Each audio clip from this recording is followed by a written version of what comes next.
Hello everyone, and welcome to History of the Ancient World.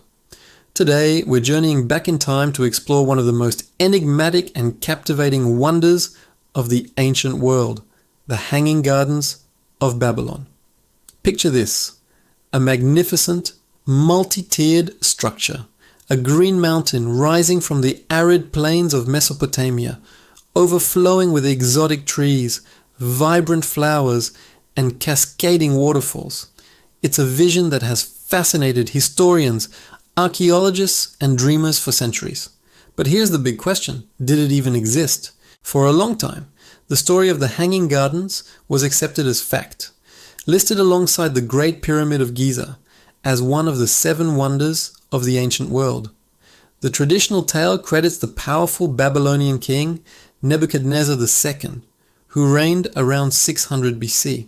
The story goes that he built this breathtaking paradise for his wife, Queen Amytis. She came from the lush, green lands of Media, and the flat, sun-baked landscape of Babylon made her homesick.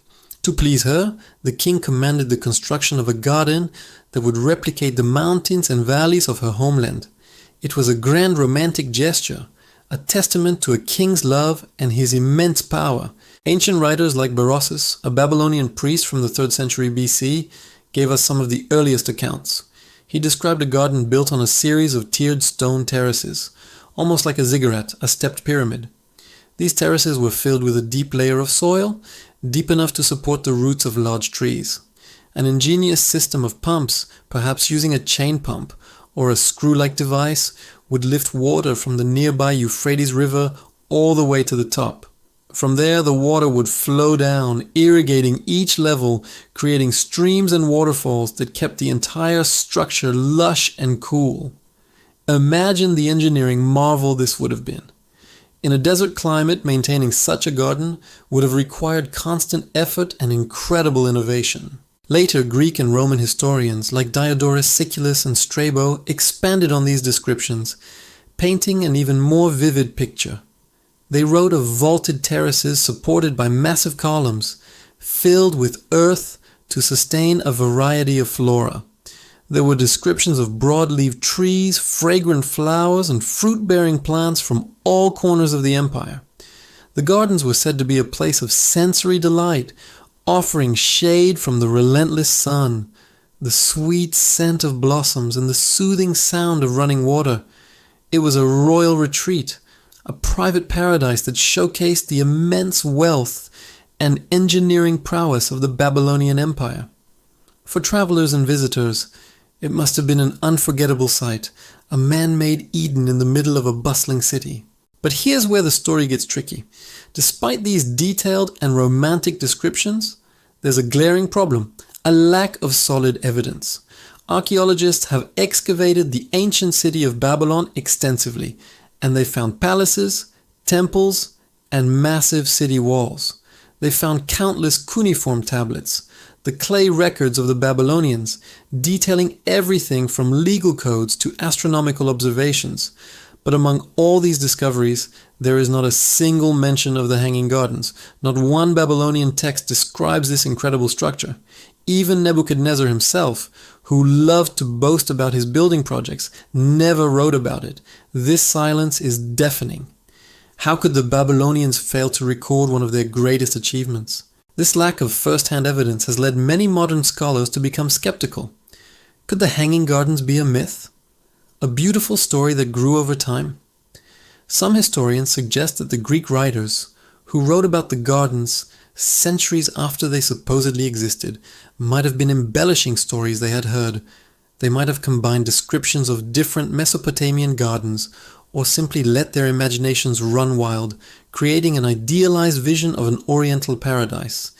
It's possible the legend was born from the romanticized tales of soldiers who served with Alexander the Great, who were mesmerized by the fertile lands of Mesopotamia. This mystery deepened until a new, compelling theory emerged, proposed by Dr. Stephanie Dalley of Oxford University. After years of meticulous research, she suggested that everyone might have been looking in the wrong place. Her theory is that the Hanging Gardens were real, but they weren't in Babylon at all. They were actually located in the city of Nineveh, the capital of the rival Assyrian Empire, about 300 miles to the north. So why the mix-up? Dr. Daly presents some fascinating evidence. She points to detailed bas-reliefs found in the palace of the Assyrian king, Sennacherib, in Nineveh. These carvings depict a magnificent tiered garden with trees on a terraced structure, irrigated by an aqueduct. This imagery matches the classical descriptions of the Hanging Gardens remarkably well. Furthermore, Sennacherib himself left behind inscriptions bragging about his engineering feats. He described creating a palace that has no rival, and a park, a veritable Mount Amanos, in which all kinds of aromatic plants were planted. He also detailed the construction of a massive canal, an aqueduct system to bring water to Nineveh from the mountains, a system so advanced it was considered a world wonder in its own right. This technology would have been more than capable of sustaining a large, elevated garden. The name confusion could have happened for a couple of reasons. After the Assyrians conquered Babylon, they sometimes referred to their capital, Nineveh, as the New Babylon. It's possible that later, Greek historians, reading accounts of a magnificent garden in a city called Babylon, simply assumed it was the more famous city of the same name. Over time, the story became attached to King Nebuchadnezzar, a more famous and legendary figure in Western culture, especially through his depiction in the Bible. This theory elegantly solves many of the problems with the traditional story. It provides archaeological evidence in the form of the Nineveh reliefs, textual evidence from King Sennacherib's own records, and a plausible explanation for the location mix-up. It suggests the Hanging Gardens were not a myth, but a real, spectacular creation of the Assyrian Empire, later misattributed to their Babylonian rivals. Of course, this is still a theory, and the debate is far from over. Some scholars remain unconvinced, arguing that the evidence is still circumstantial. They maintain that the gardens might have been in Babylon, but in a section of the city that hasn't been excavated yet, or perhaps they were built with materials that simply didn't survive the test of time. Others believe the gardens are purely a literary invention, a beautiful fiction created to inspire awe and wonder. But whether the gardens were in Babylon or Nineveh, or only in the imaginations of ancient poets, their story endures for a reason. They represent a powerful human desire to create beauty and life in even the harshest of environments. The image of a lush green mountain rising from the desert speaks to our longing for paradise, for a perfect harmony between nature and human ingenuity. It's a symbol of ambition, of love, and of the incredible achievements of the ancient world. The quest to find the Hanging Gardens continues to inspire archaeologists and historians. Perhaps one day, a definitive piece of evidence will be unearthed, a cuneiform tablet, an inscription, or the foundational ruins of the garden itself that will finally solve this ancient mystery. Until then, the Hanging Gardens of Babylon will remain shrouded in legend, a tantalizing puzzle that invites us to dream about the wonders of the past. What do you think? Were they a real place, a case of mistaken identity, or a beautiful myth? Let me know your thoughts in the comments below.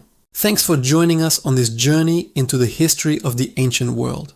If you enjoyed this video, please give it a thumbs up and subscribe to our channel for more explorations of history's greatest mysteries. We'll see you in the next one.